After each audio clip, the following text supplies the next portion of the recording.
Hello সিয়া, কি করো? ও sir. পড়তেছো? জি sir. ওকে। ভালো হতো যদি আমার কাছে একটি পোষ্য বিড়াল থাকতো।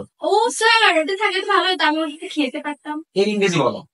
ও স্যার, তাহলে একটু স্ট্রাকচারটা বলুন। এটা স্ট্রাকচার হচ্ছে I wish I had. I wish I had মানে ভালো হতো বোঝাতে আই উইশ আই হ্যাড বসে। তাহলে এখন বলো তো I wish I had a picture.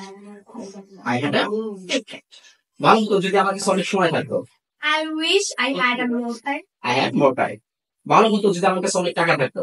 I wish I had more money. মোর মানি। ভালো হতো যদি আমার কাছে অনেক গল্পের বই থাকতো। I wish I had more story story বুকস। Thank you. welcome. Hello Jilani, how are you? I'm fine, sir. And you? I am also fine. তাহলে আমি তোমাকে কিছু বাংলা বাক্য দেবো, তুমি তার ইংরেজি বলবে। Yes, sir. আমি যাই, I go.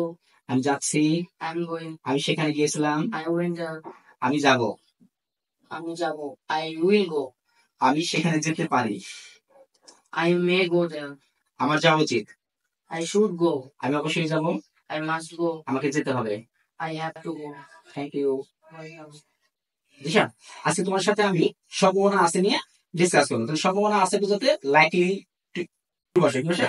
লাইকলি টু, কি বসে? Likely to.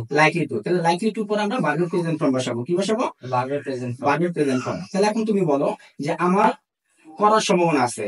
I am likely to do. I am likely to do. তোমার করার সম্ভাবনা আছে। You are likely to do. কার করার সম্ভাবনা আছে। He is likely to do. শ্রেয়ার খাওয়ার সম্ভাবনা আছে। They are likely to. Shreya is likely to eat. এর। তারপর তার খেলার সম্ভাবনা আছে। He is likely to play. He is likely to play. Thank you. Welcome, sir. Hello Bappi, দৈনন্দিন জীবনে আমরা প্রতিদিন যে সমস্ত বাক্য ব্যবহার করি, আমি সেখান থেকে তোমাকে কিছু বাক্য জিজ্ঞেস করতেছি, তুমি বলো। এই যে শোনো, তুমি কোথায় যাচ্ছ? Hello, where are you going now? স্কুলে যাচ্ছি। I am going to school. আমি কি তোমার সাথে যেতে পারি? Can I come with you? তুমি কিভাবে যাবে? How will you go there? আমি হেঁটে যাব। I will go there by walk.